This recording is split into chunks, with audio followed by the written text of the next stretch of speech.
প্রিয় দর্শক, সাজ্জাদ কাদিরের শুভেচ্ছা নিন। এই মুহূর্তে আপনাদের সামনে কথা বলতে এসেছি শেখ হাসিনা কি সরাসরি সংবাদ মাধ্যমের মুখোমুখি হতে যাচ্ছেন? কয়েকদিন ধরে একটা আলাপ চাউর হয়েছে যে শেখ হাসিনা আগামী 23 দিল্লির ফরেন করেসপন্ডেন্ট ক্লাবে একটি আলোচনা সভা অনুষ্ঠিত হতে যাচ্ছে। সেভ ডেমোক্রেসি ইন বাংলাদেশ, গণতন্ত্র বাঁচাও শীর্ষক একটি আলোচনা সভা অনুষ্ঠিত হতে যাচ্ছে। সেই আলোচনা সভায় শেখ হাসিনা উপস্থিত হবেন। এটিও আওয়ামী লীগের আয়োজন নয়, এটির আয়োজন করেছে দিল্লিতে অবস্থিত foreign correspondent club of south Asia. কয়েকদিন ধরে আলাপ চলছে এবং এই অনুষ্ঠানে সশরীরে হাজির থাকবেন অন্যান্যদের মধ্যে সাবেক মন্ত্রী মহিবুল হাসান চৌধুরী নওফেল। ভার্চুয়াল মাধ্যমে যোগ দেবেন আরেক সাবেক মন্ত্রী মোহাম্মদ আলী আরাফাত।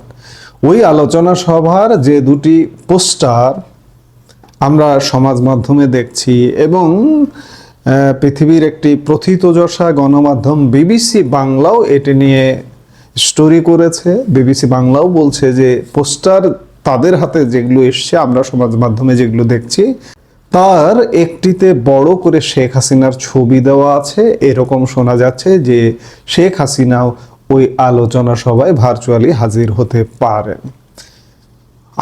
পারেন ভার্চুয়ালি। কিন্তু আওয়ামী লীগের একাধিক নেতার সঙ্গে কথা বলেও শেখ হাসিনার যোগ দেওয়ার বিষয়টি নিশ্চিত করা যায়নি। তা যদি হয় তাহলে 2024 সালের 5 আগস্ট ভারতে চলে যাবার পর প্রথমবার তিনি ভারতীয় গণমাধ্যমের মুখোমুখি হবেন। যদিও ইংরেজি বাংলা মিলিয়ে ভারতের অনেক সংবাদপত্র এবং সংবাদ পোর্টালকেই ইমেইলের মাধ্যমে ইতিমধ্যে শেখ হাসিনা সাক্ষাৎকার দিয়েছেন, বিবিসিও ইমেইলে তার সাক্ষাৎ নিয়েছে। আবার ভার্চুয়াল মাধ্যমে শেখ হাসিনা নিয়মিত তার দলের নেতা কর্মীদের আলোচনা সভাগুলিতে যোগ দেন, কিন্তু সবই শুধু অডিও মাধ্যমে, ভিডিওতে নয়। এই যে আলাপটা যেভাবে প্রচার হচ্ছে যে শেখ হাসিনা সরাসরি সংবাদ মাধ্যমের, অর্থাৎ বিষয়টা এমন বোঝানো হচ্ছে যে সরাসরি তিনি সংবাদ সম্মেলন করবেন। সত্যিকার অর্থে বাংলাদেশে এই মুহূর্তে গত 1.5 বছরের দুঃশাসন দেখে যে অবস্থা দাঁড়িয়েছে, আওয়ামী লীগের প্রতি মানুষ আবারও দারুণ ভক্ত হয়ে গেছে। আমি বরাবরই একটি কথা বলি যে 24-এর 5 আগস্ট সময়কালে আওয়ামী লীগের জনপ্রিয়তা একদম তলানিতে নেমে গিয়েছিল। সেই সময় যদি নির্বাচন হতো, এই কথাগুলো আমি আগেও বলেছি, আবারও বলছি, যে আওয়ামী লীগের জন্য 30টি আসন পাওয়া কঠিন হয়ে যেত। আজকে যদি নির্বাচন হয় অবাধ, নিরপেক্ষ এবং সুষ্ঠু, তাহলে আওয়ামী লীগ ভূমিধস বিজয়, যে ধরনের বিজয় স্বাধীন বাংলাদেশের ইতিহাসে সচরাচর দেখা যায়নি। আমি যদি প্রথম নির্বাচনের কথা বাদ দেই, তারপরের যে নির্বাচনগুলো হয়েছে, 73-এর স্বাধীন বাংলাদেশের প্রথম জাতীয় সংসদ নির্বাচনের পরে যে নির্বাচনগুলো হয়েছে, সেই নির্বাচনগুলোতে যে ফলাফল কখনো দেখা যায়নি আওয়ামী লীগের পক্ষে, এখন যদি নির্বাচন হয় সেই ফলাফলটি হবে। এবং আমি আরেকটা কথা বারবার বলি যে শেখ হাসিনা এই যে অডিওতে বক্তব্য দেন, তিনি তার প্রতি সপ্তাহে আওয়ামী লীগের সোশ্যাল মিডিয়া পেজেও, ফেসবুক পেজেও, সম্ভবত রোববার দায় মুক্তি নামে একটি অনুষ্ঠানে এসেও দুঃখ দুর্দশা শোনেন, তিনি নিজে কথা বলেন, সান্ত্বনা দেন। এর বাইরে যদি তিনি কখনো সরাসরি সংবাদ মাধ্যমের সামনে আসেন, তাহলে আমি যে ভূমিধসের কথা বলছি, ধসের উপরে ধস হবে। কারণ মানুষ গত 1.5 বছরে সেনাবাহিনী, বিএনপি, জামাত জোট সমর্থিত ইউনূস সরকারের এই দুঃশাসনে অতিষ্ঠ হয়ে পড়েছে।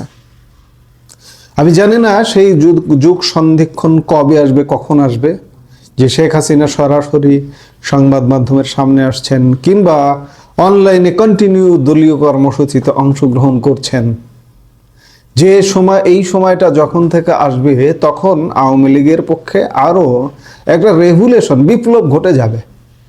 তবে এই যে 23 তারিখে যে কথা বলা হচ্ছে যে সেভ ডেমোক্রেসি ইন বাংলাদেশ, বাংলাদেশে গণতন্ত্র বাঁচাও শীর্ষক যে আলোচনা সভা অনুষ্ঠিত হতে যাচ্ছে দিল্লি ফরেন করেসপন্ডেন্টস ক্লাবে, সেখানে সশরীরে শেখ হাসিনার উপস্থিতির কোনো খবর আসলে সত্যিকার অর্থে নিশ্চিত হওয়া যায়নি।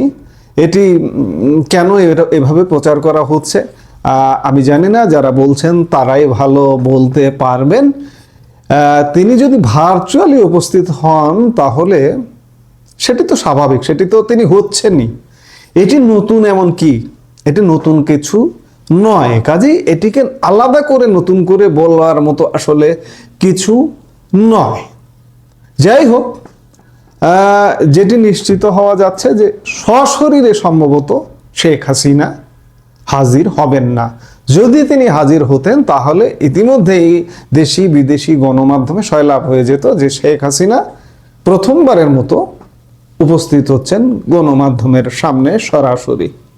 কিন্তু এই ধরনের কোনো নিশ্চয়তা নিশ্চিত হওয়া যায়নি কোনো তথ্য সূত্র থেকে। ভার্চুয়ালি এখনো কথা আছে যে ভার্চুয়ালি উপস্থিত হতে পারেন। এই ভার্চুয়ালি উপস্থিত হওয়াটা কিন্তু এটা তিনি হচ্ছেনই, এটা নতুন কিছু নয়।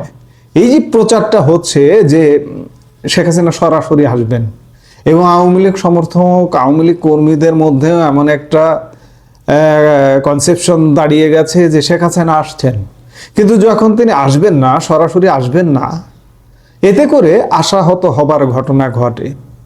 এই প্রচারগুলা বেনিফিট কি দেয় তার থেকে মনে হয় ক্ষতির কারণে হয় বেশি। কারণ একজন কর্মী, একজন নেতা, একজন সমর্থক আশাহত হয়। কাজেই আমার মনে হয় এই ধরনের প্রচারণা থেকে বিরত থাকাই ভালো। ভার্চুয়ালি উপস্থিত হবেন এটা নতুন কিছু নয়, তিনি উপস্থিত হবেন, হতেই পারেন, তিনি হচ্ছেন, এটা নিয়মিত বিষয়। কাজেই আমরা এই সিদ্ধান্তে উপনীত হতে পারি যে সত্যিকার অর্থে শেখ হাসিনা সরাসরি হয়তো উপস্থিত হবেন না, ভার্চুয়ালি থাকতে পারেন। এখন থাকবেন কিনা সেটি 23 তারিখ গেলেই বোঝা যাবে। এই মুহূর্তে এ পর্যন্ত। সবাই ভালো থাকুন, সুস্থ থাকুন। আমাদের ভিডিওগুলো নিয়মিত পেতে সাবস্ক্রাইব করুন Sajjad Kadir and the legends YouTube channel এবং লাইক, কমেন্ট, শেয়ার করে সাথে থাকুন।